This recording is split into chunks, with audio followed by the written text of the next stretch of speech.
Hello, welcome back to everyone that's tuned into our channel, American Ultra Stock. Here we are again. If you're new around here, please make sure to hit the subscribe button. We're doing a segment today that we do on a weekly basis. Braden's background kind of indicates it. It's a stock watch where we analyze 3 players whose stocks went up and 3 players whose stocks went down based on their performances over the weekend. Now, this is a really important one because it was the last week of regular club football before the Nations League that's coming up, and we've seen the roster, so maybe some of those guys that are included are going to be here in the segment or not. Straight to the point, the first one that caught your eye and gets a mention on the stock up, Braden. Well, you kind of alluded to it. My first stock up is going to be Haji Wright, and how could it be anyone else, honestly? The performance that he had against Wolves in the FA Cup quarterfinal, and particularly that goal in the 100th minute to send Coventry City to Wembley to the semi-finals to take on Manchester United. Huge moment for the club and for Haji, who's had an excellent season so far. I think he's been very underrated this season so far. It was shown when he initially got snubbed from the USMNT roster, but that performance was enough. Josh Sargent's ankles have been acting up a little bit, so it's a perfect opportunity for Haji to come into camp. It's as a replacement, but that's just an extra chip on his shoulder to really impress in the camp. And I think he will do that if he does get the opportunity. But honestly, probably the most iconic moment for the USMNT this season. So he has to be a stock up for me. Definitely, and proving so many people wrong, myself included, when I thought it was just about his level. Do you have an okay season? No, he's smashing it, and I'm glad to see him on the roster. One way or another, he got himself there. Now, the first one that I'm going to mention right here, it's not a huge player, but we've mentioned, since there is the Olympic roster, check out that video as well. We dropped it. There's a lack of strikers, and we're probably going to call up an overage striker. Well, Cave, and I'm not going to try to pronounce his last name, Zaris Lozlung, playing for St. Trudem in Belgium. He's having a really solid season. There's also reported interest from other clubs in the league. Club Brugge, Ghent, Kent, they're all looking at him as a viable option because he's been doing really well for St. Truden. They managed to get themselves in the upper bracket for the playoffs. That league is insane, but he's doing really well. Not quite in the top 6, but pretty secure. A good season for him, coming from college soccer all the way there. 21 years old, doing really well. That's more than 10 goal contributions, which is a really decent season for him. So there's a lack of striker depth, and let's be honest, the guy's probably doing a lot better than Johan Gomez would have done, so I've picked him. So now, on a sour note, we have to pick the first one whose stock goes down, Braden. Who is it? Yeah, Kava taking that snub from the U23 roster personally, kind of like some of our players for the main team. But I'm going to cheat a little bit here. And for my first stock down, I'm going to actually not pick a player. I'm going to pick a whole league. I'm going to pick MLS. For the first time, because I think with the new roster that came out, I think we're finally seeing Greg starting to shift his focus away, which he has been doing, to be fair to him, for this whole second stint that he's had. But the focus is solely away from MLS players now. Only 2 get called up. I'm not really sure why he continues to rate Miles Robinson, but it is what it is. The fact that the only 2 spots there are for a center back who's probably going to be a backup and a third choice goalkeeper who might not even be called up if Slanina wasn't with the U23s. I think it's showing a clear indication that the talent pool for the US is moving away from MLS and firmly into Europe, which is great for the national team. It's bad for MLS, but honestly, MLS kind of has it coming with how they've been acting this season. And honestly, within the league as well, you see every single week, there's so many mistakes. In particular, this wasn't necessarily as big of a mistake as it originally was thought to be, but the Kellen Acosta goal against CF Montreal, the wind just took it. The keeper should have done a lot better. It's honestly just a crazy situation.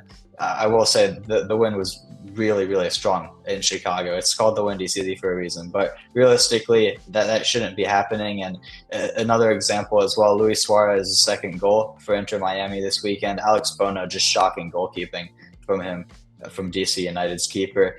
So just a couple examples, and it feels like there's several of these mistakes every week in MLS. It's a very entertaining league. It's very exciting. I personally love watching it just for that factor. There's so many good goals, but I think a lot of fans need to realize it's not really that great of a league, and we got to stop putting it in these top 10 league conversations because it's not really close to that level.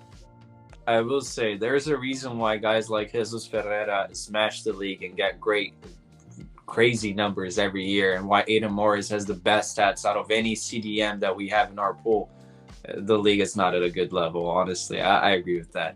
More on that later. Let us know in the comments if you want more MLS focused content as well. We put out the MLS match week analysis. If you guys enjoyed and want us to keep on doing that, please let us know.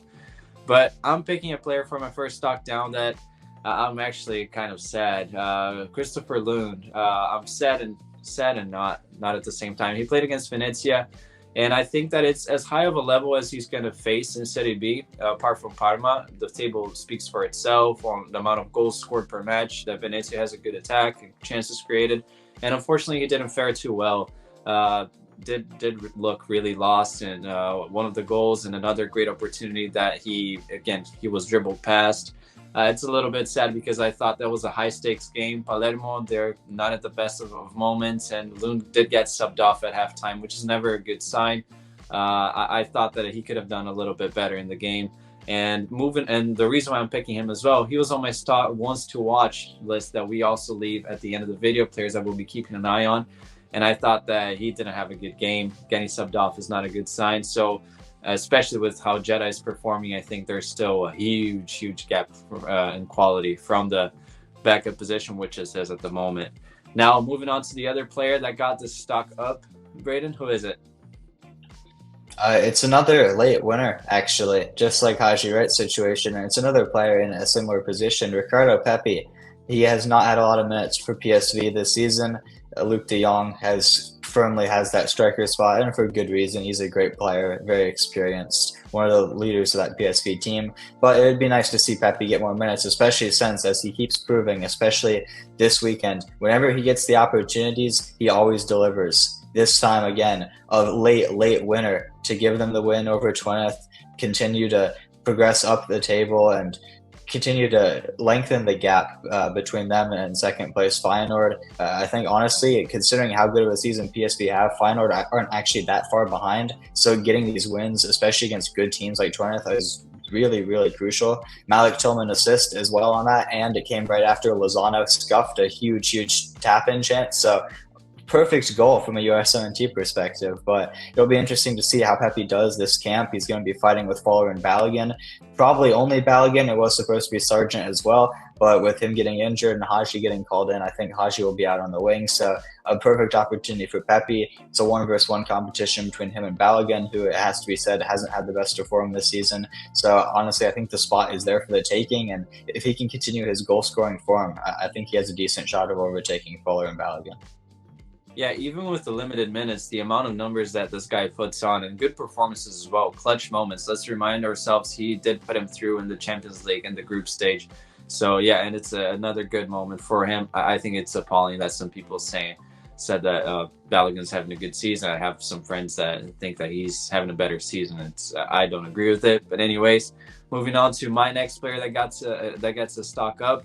It's going to be Jedi. I mentioned Lund, left back, going to another left back now. I think it's firmly sure now for everybody that Fulham are back on track. They had that bad run after they didn't go through in the Cup and then FA Cup, and then the league form was a little bit iffy. But now 12th place, it's safe. They're really far from the relegation zone regardless, but getting some good performances as well back back rolling. So I thought that Jedi was actually amazing against Spurs. Spurs are going to Spurs, obviously, but he got another assist, another number that we like to pull and try to work around to make it look good. He is the fullback with most assists from open play. Obviously, it counts. The dead balls always count as well. But we try to make up that assist, and that's nice that he tops that one. So has to be him. What a consistent season. Best season, I think, of his career. He's hitting his prime, and it's had a good time as well, since I think in Copa America we will need him at the full strength of his powers with the wingers that he might face. Now, moving on to the next one that gets a stock down and didn't impress. Yeah, and also for Jedi, tying Clint Dempsey for the most assists in a Premier League season by an American, and also winning the Fans Player of the Match for Fulham. He seems to be in excellent form, and it can't come at a better time.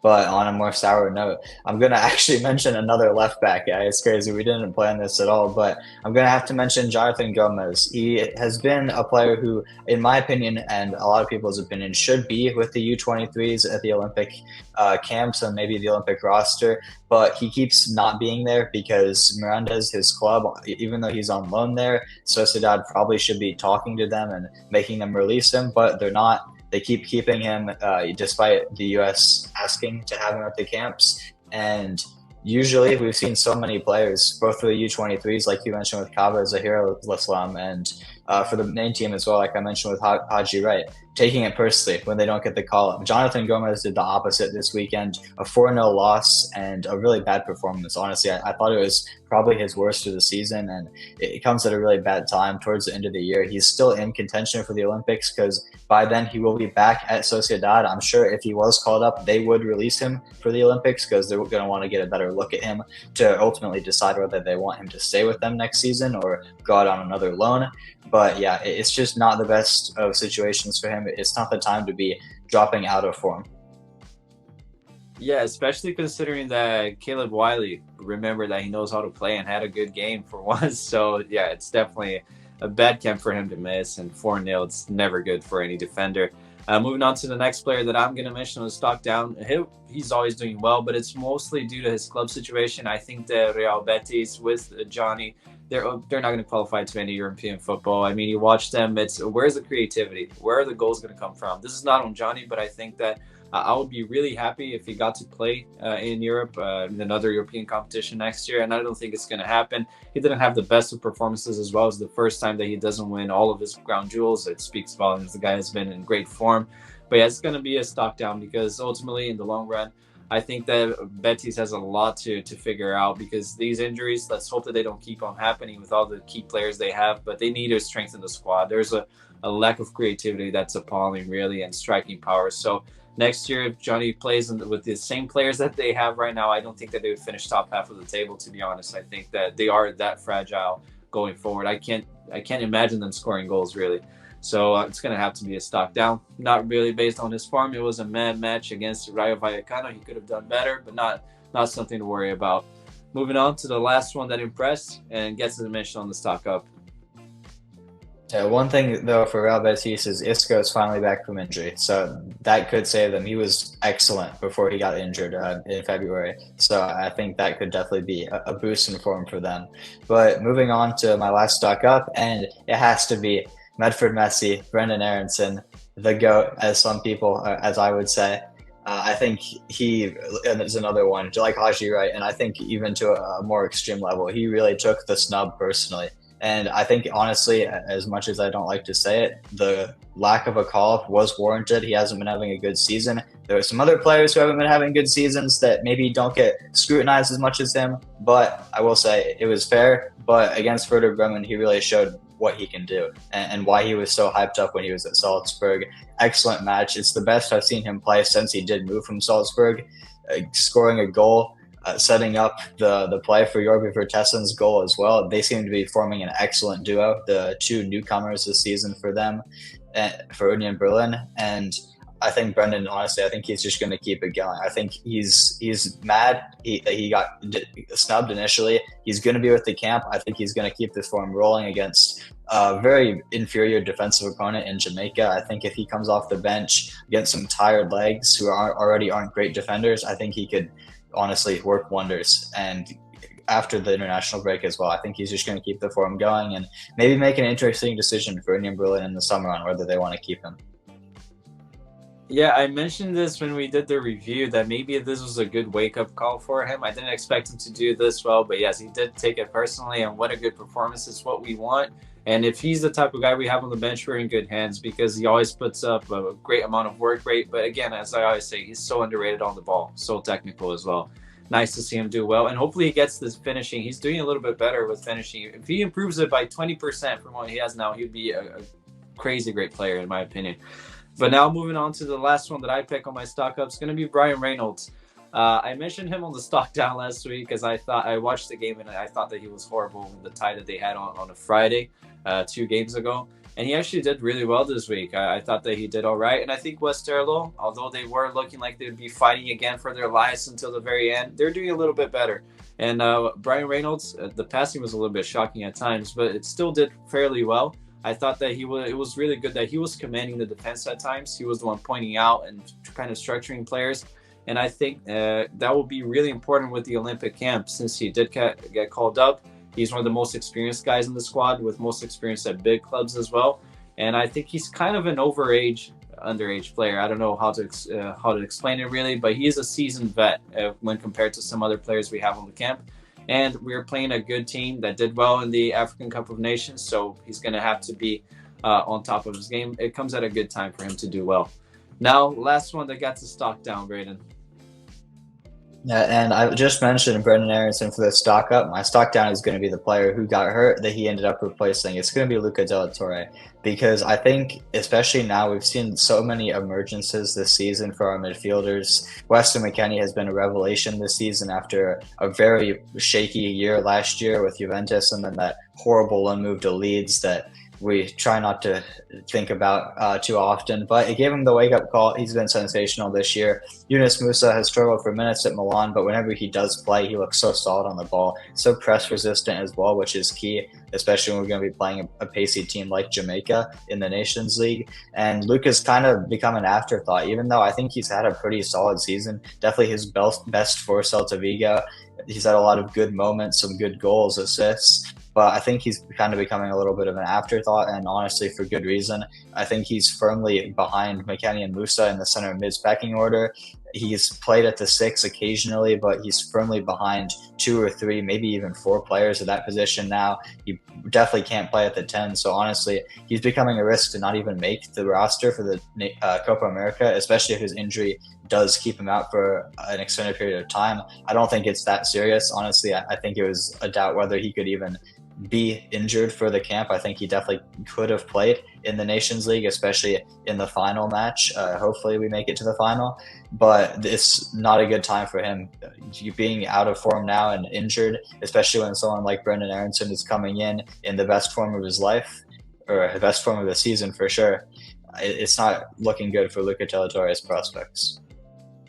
Yeah, and I also think that it's not good for Luka, the fact that he's kind of everywhere around. And his actual position, he's behind a lot of guys. I agree that if he was playing just the CM, the 8, I think that Aronson does well better there for the national team than Luka would do. And it took some time for Luka to find some form this season. It really did. It was only about January, only this year, 2024, and now he gets injured. Let's hope that he does better. But yeah, I'm sending him best wishes to recover as well. The last one that I'm going to pick on the stock down did get a mention quite a while back that he should get a call up. He was in contention. Emmanuel Sabi. I mean, again, people don't really watch the games. The miss that he had, I don't know how Apps put the XG so low, because it was basically inside the penalty area. I feel like he doesn't know how to head the ball. He's all pace, barely gets the ball, and I feel bad for him because Le Havre plays this way. But I will say, if they didn't play this way and it were an expensive brand of football type of team, he wouldn't make the roster, really. I don't think he would be a starting player. He plays because of that. It does suit his strengths on the counter-attacking style, but look at his age. He's not a youngster, not getting any younger. You look at the performances, he had that little purple patch, but I think that's it really for Sabi, especially now. Brendan Aronson catching on some form. Haji Wright was off the roster. Where's Sabi going to play? And I have to pick him again. I think he let his team down this week. So getting subbed was the right call about halfway towards the second half. It has to be him.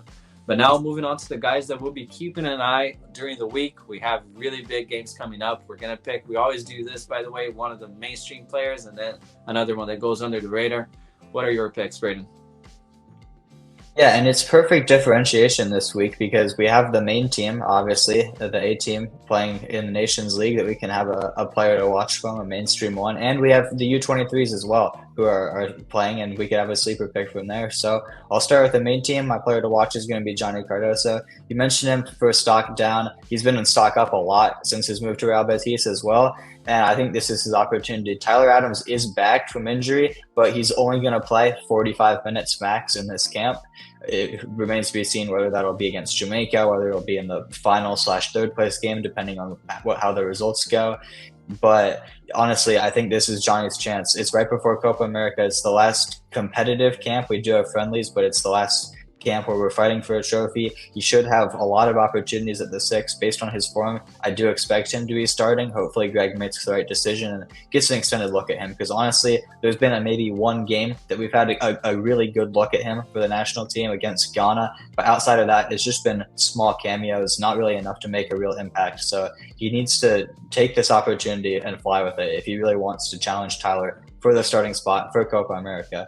And then moving on to my sleeper pick for the U23s, it's going to be, I think, one of the only players, if not the only one, who hasn't been with the U23 camp yet. It's going to be Griffin Yao. You mentioned his teammate Brian Reynolds earlier for a stock up. Honestly, I don't think Yao's form has been great recently, but his form overall throughout the season has been enough to give him one final chance, or one initial chance really, because he hasn't been called up yet.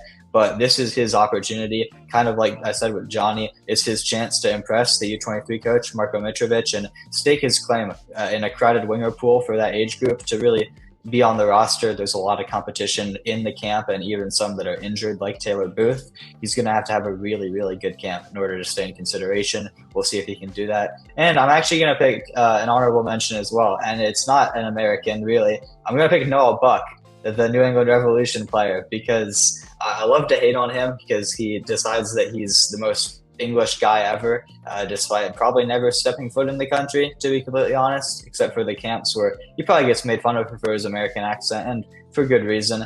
He will be playing against the USA U19s in this window, so if there is a stream for that, I encourage everyone to please watch that game, watch our boys embarrass Noah Buck, show him who the right side is, and honestly, I hope he doesn't even get called into our team after this game. Yeah, that's the one to watch, definitely. It's a story in itself.